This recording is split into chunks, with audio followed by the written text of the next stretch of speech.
Hi guys, good afternoon and welcome back once again to The Ed Word. I'm your host Eddie, and in today's video I wanted to bring you a video that I'm going to call What the Jurassic Park / World franchise gets right. And what I'm going to be discussing specifically is how no matter how good or how poorly a Jurassic Park / World film may turn out, whether it's genuinely good or genuinely bad, there's one consistent thing this franchise does right, that no matter how good or bad the film, they always deliver on this, and that is they always make sure their villains get exactly what's coming to them.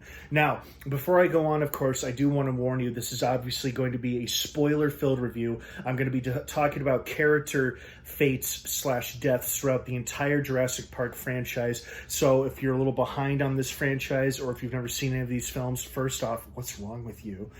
Kidding. Secondly, massive spoilers ahead for anyone who hasn't seen any of these movies, especially Jurassic World Dominion. I am going to be discussing the newest film, Jurassic World Dominion, which is currently out in theaters right now. So if you haven't seen that yet, do not keep watching or listening to this video, as I will be discussing pretty big spoilers from that movie as well. Again, you have been warned. Spoiler warning is issued. That being said, let's get right back into it.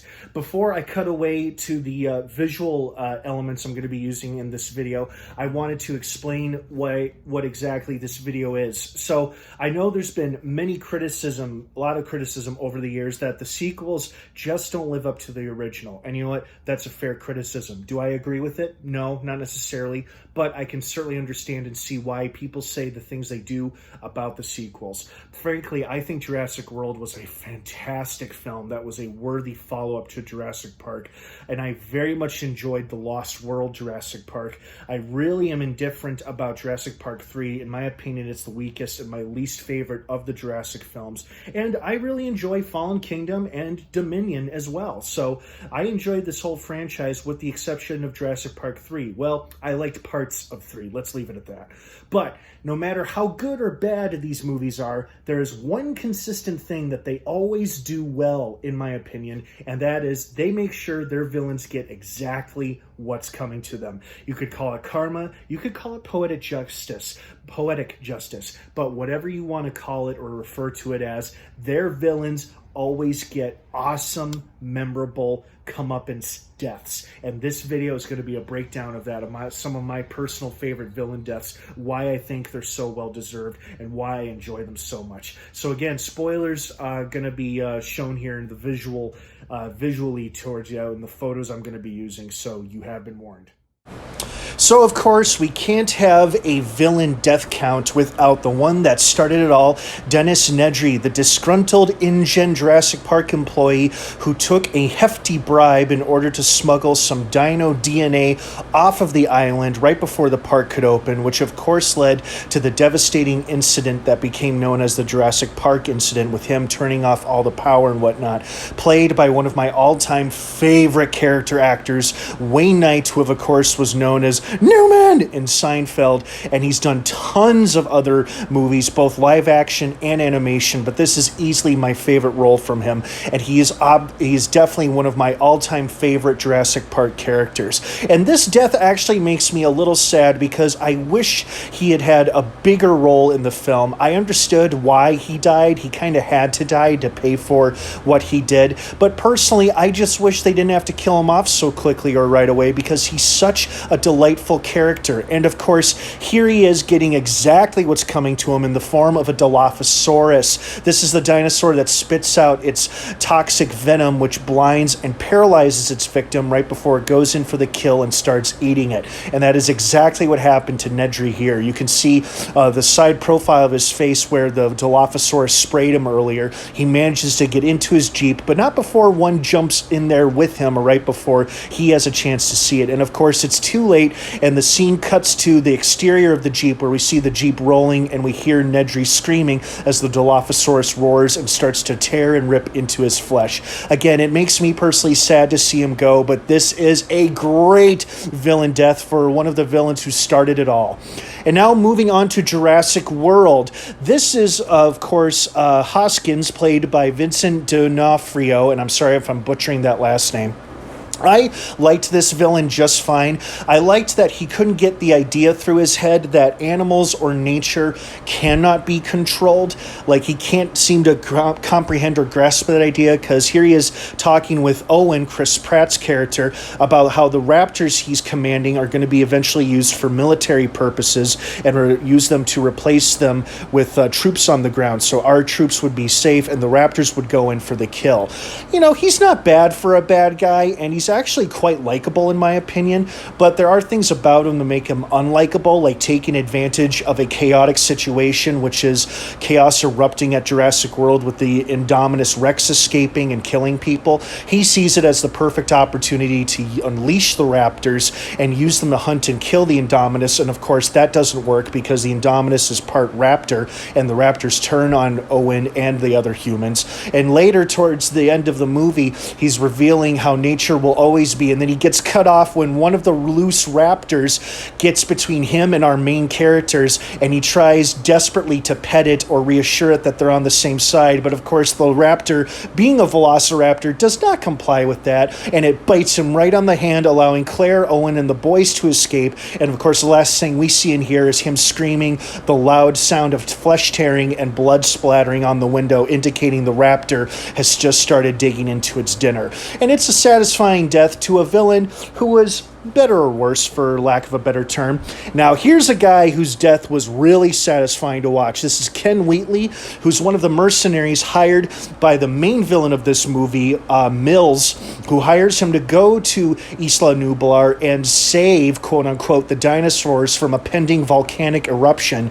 There is a half-truth to their mission, which was to save as many dinosaurs as they could, but it certainly wasn't for good intentions or out of the goodness of their hearts. It was for greedy, nefarious purposes, which was to sell these dinosaurs at the highest bidder at auction. And of course, this guy also loves taking teeth from live captured dinosaurs, and we actually see him do it to a stegosaurus. So you know something bad is heading his way. And here he is later on the mainland. He's trying to get a tooth from what he believes is an unconscious Indoraptor, but the Indoraptor is actually smart and deadly enough to pretend to be asleep, so its prey will get close enough to it so it can make the killing move. And you just know what's coming, and it's so satisfying to watch this, knowing he's getting fooled by a hybrid dinosaur, which makes it all the more satisfying to watch and satisfying to know what's coming as soon as he turns his head back. The Indoraptor opens its mouth, grabs him by the arm, lifts him in the air, and his arm rips off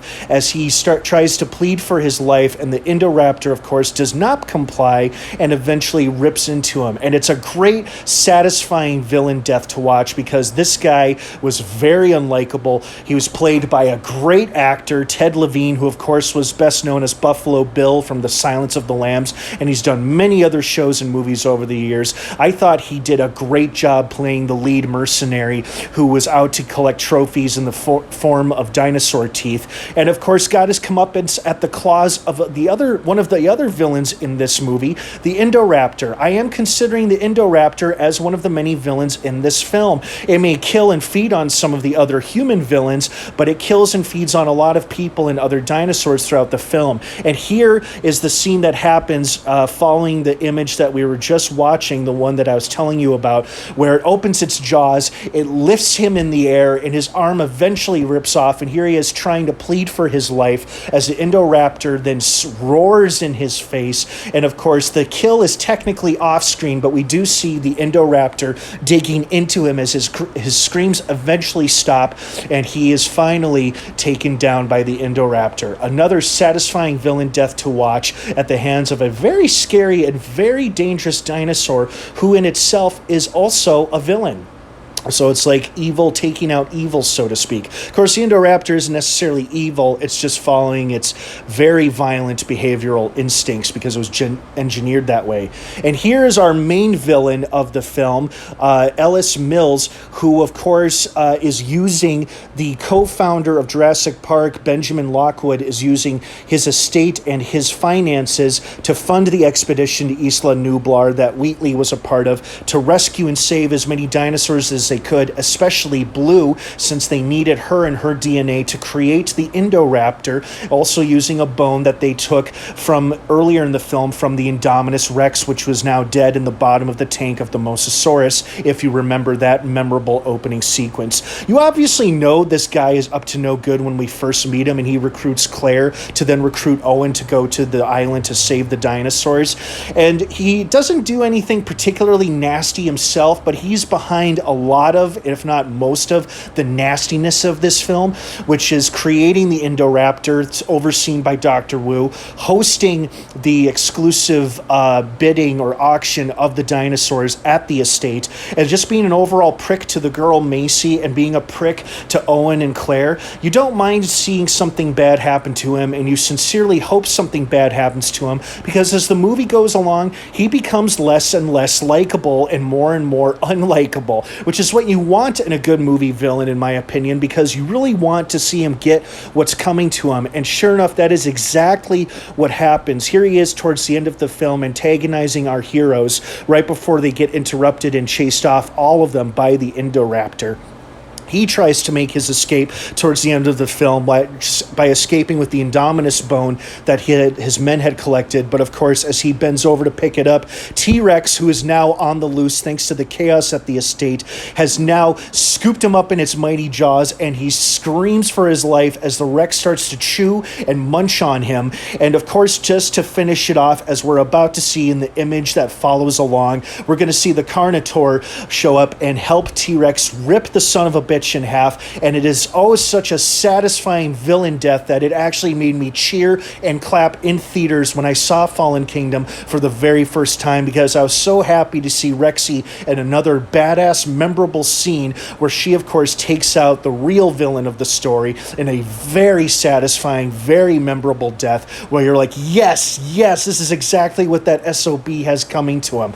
And we should be seeing it soon arrive rather quickly, but oh, I was so happy to watch this guy die. I was hoping he would die, and I wasn't sure how, but boy, was I satisfied. And here it is, the Carnotaur, who comes along and rips Mills in half, and Rex is not too happy about it, although she eats the upper half of him, and then she roars and snaps at the Carnotaur, which makes it run away, and then she recreates her awesome winning pose from the end of Jurassic Park, where she roars and looks around as she roars in triumph over what she has done. And what she has done is killed the main human villain of this movie, which was very satisfying to watch. And after doing so, crushes the Indominus bone and just moseys on off into the woods, loose in the wilderness of Northern California. So this was a very memorable, one of my favorite death scenes of a villain. And speaking of memorable death scenes, here's another villain who is the auctioneer who is brought in to oversee the bids and the auction of the dinosaurs. And he's obviously a coward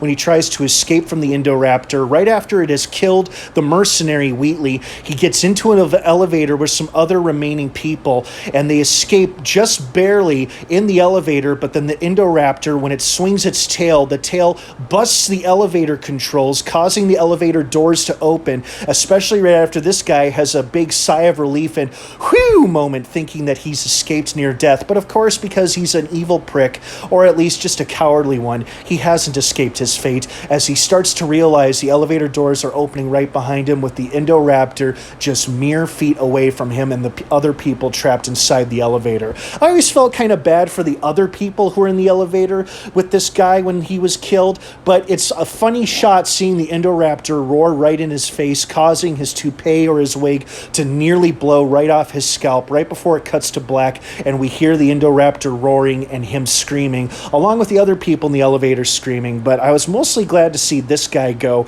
because he was a little coward and a sniveling little weasel who was just there to make money and to oversee that the other dinosaurs were going to be sold and bid off to the highest bidders, and he had no problem with that. So it's nice seeing this secondary, not so evil, but still secondary villain get what's coming to him in the form of another villain, which which in this case was the Indoraptor, once again doing away with a human villain. And here, of course, is the only non-human villain character in this video, the Indoraptor from Jurassic World Fallen Kingdom, created using the DNA of the Indominus Rex from the first Jurassic World film and from Blue the Velociraptor's DNA as well. She is slightly larger than an average Velociraptor, but just as lethal, probably twice as intelligent, very deadly, very fast, very cunning, as we saw in the images earlier when it was pretending to be asleep as Wheatley foolishly tried to remove one of its teeth. And then, of course, we also saw how it mercilessly took out Mr. Eversole, who is the auctioneer I was just talking about moments ago. Indoraptor's got some great scenes in this movie, and it plays a great bad guy as well, even though it kills a couple of our human villains and a few other dinosaurs. This thing was scary and gnarly as hell, and it made for a great antagonistic dinosaur. You know, dinosaurs have played both the roles of heroes and villains throughout this franchise, and this one definitely makes for a good villainous dinosaur. It chases and scares the hell out of our heroes as they run around the mansion trying to avoid it. It gets into an awesome one-on-one fight with Blue, and Blue kind of has a chance against it because the Indoraptor is slightly bigger than Blue, but they get into an awesome fight. I wasn't at all surprised they didn't have the Indoraptor face off against Rexy, because Rexy or any other bigger dinosaur could have killed it easily in one bite or one swipe. So it made sense to me that they just had Blue go up against it, since she is slightly smaller than the Indoraptor. And of course, here's the Indoraptor's death scene. When Owen shoots out the glass roof that the Indoraptor is standing on, both the Indoraptor and Blue fall through the glass right into the center of the mansion. But of course, the Indoraptor is the first one to fall, and it lands right on top of the Triceratops skull with the horns very much intact and extremely sharp, while Blue humorously lands gently and safely on top of the corpse of the Indoraptor as she roars in triumph, and then she jumps off of the Indoraptor, gets right in front of the camera, and gives us a little chitter and one more roar of victory as we see the body go completely limp and lifeless behind her. This was a great way to kill off such a nasty dinosaur. It was far more entertaining than watching it get shot or something.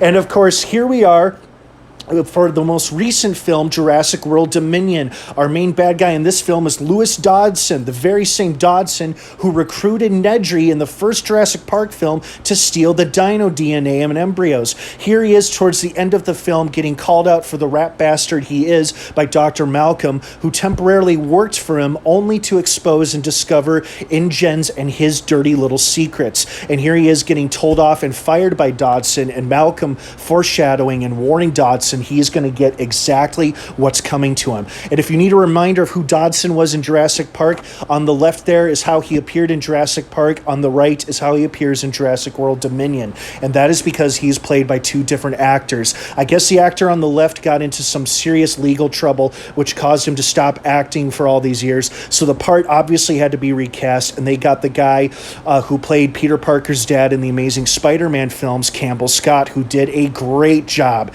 I do apologize for the quality of the photos in this section, but this is basically taken off of YouTube that somebody recorded on their phone, and this is Dodson's death scene from Jurassic World Dominion. And of course, much like how he set Nedry on his doomed course of fate, Dodson meets his end at the hands of not one, but three Dilophosauruses who corner him right as he tries to escape the InGen compound, while our heroes make it safely to the surface. And it was oh so exciting and satisfying as hell to watch him get exactly what was coming to him, especially at the claws of the very same dinosaurs who killed Nedry in the first Jurassic Park film, because Dodson is the one who set Nedry on that doomed mission, which was to retrieve the dino DNA. And I was so excited when I learned and realized that not only was Dodson going to be in this movie as the main villain, but then when they said they were bringing back Dilophosaurus, I'm like, oh please, oh please, oh please let the Dilophosaurus Dilophosaurus kill Dodson, and that is exactly what happens here. And here he is getting sprayed on and screaming by the Dilophosaurus after he makes some smart-ass remark like, so what's your story? And of course their response is to spray him with their toxic venom. And of course it starts to paralyze and weaken him, and is oh so satisfying to watch, because throughout this whole movie he does nasty, heinous things that put our characters in danger and almost gets them killed. So you really want to see this guy suffer and get what's coming to him. And in my opinion, that is exactly what happens as he is cornered and trapped by a trio of Dilophosauruses, and he starts to get sprayed on. And of course, much like Nedry, he drops the Barbasol can that originally held the dino DNA that Nedry originally stole from Jurassic Park in the first film. And again, I do apologize for the quality of the photos, but I do think they do a pretty good idea of showing you what happens to him in Dominion. And of course, here's the very last scene Dodson sees right before he dies, right before it cuts to black and goes to the next scene. The Dilophosaurus is roaring right before it moves down and starts to chomp and gnaw on his face as Dodson screams last one final breath. He screams, of course, and it cuts to black. And of course, it's heavily implied the Dilophosauruses start to eat him right after the scene ends. And it's a great, satisfying shot. And it shows us Dodson's point of view, who is lying on his back at this point, right as he sees the last thing he's ever going to see, which is the Dilophosaurus going down right in his face and his neck. And it is super satisfying to watch, knowing that this is truly karma or poetic justice. And now we move on to my all-time favorite villain death in the entire franchise, in the form of Peter Ludlow, who is the nephew and temporary CEO of John Hammond and the CEO of InGen. Here he is as he appears in the Lost World Jurassic Park, the 1997 sequel that came out 4 years after the first Jurassic Park. And this guy was all about trying to salvage the remains of the Jurassic Park incident by any means necessary, which meant either capturing the dinosaurs and bringing them to San Diego to open a Jurassic Park-like attraction there in San Diego, or just to get the dinosaurs and sell them or use them for whatever profitable means he wanted. He's a sniveling little weasel and tries to come off more sophisticated and classy than he really is, and you really, really want to see something bad happen to him as he annoys and aggravates our main characters. And here he is getting what's coming to him as he tries to escape the boat at the end of the film after foolishly chasing the baby T-Rex back onto the boat with its father not far behind him. After he realizes his error, he tries to escape the bottom of the boat with the Rexy in there with him, and of course it grabs him by the waist, breaking one of his legs as he lets out a scream of anguish, as we see in the image here. But Rexy doesn't kill him, only incapacitates him as he drops him and allows him to wobble away for a few feet before Rexy knocks him down again on his stomach. And Ludlow desperately tries to crawl away while saying, wait, wait, wait, wait. And he realizes he's not being chased as he turns around and lies on his back. The baby T-Rex jumps on top of him and starts ripping into him as we hear Ludlow helplessly scream. And the T-Rex looks on very proud and very happy of its little baby boy for having learned how to kill and having its first kill in the form of that douchebag Peter Ludlow. And it is an extremely satisfying scene to watch. The music is great, the cinematography is great, and it is very much a well-deserved death scene of a character who we really, really disliked throughout this entire film. And knowing that he dies at the claws of the little baby Rex makes it all the more satisfying. And that is why this is my number one absolutely favorite villain death scene. Well, guys, I hope you enjoyed my video where I explained why I enjoy these bad guys' particular fates/death scenes, why I think they were so well earned and what made them so satisfying to watch. I hope you enjoyed these movies as much as I do. Clearly, I'm a big fan. And I just want to thank you for joining me for another video essay or whatever you want to call it here. But these videos are fun to do, and I hope to make more of them for you guys. So let me know what you think of this video down below in the comments section. Have a wonderful rest of your day. The Jurassic Park/World films are available on multiple streaming platforms for your viewing pleasure, and Jurassic World Dominion is still currently in theaters to be enjoyed on the big screen, as it should be. Have a wonderful rest of your weekend and have a happy, safe 4th. And of course, until next time, may the Force be with you.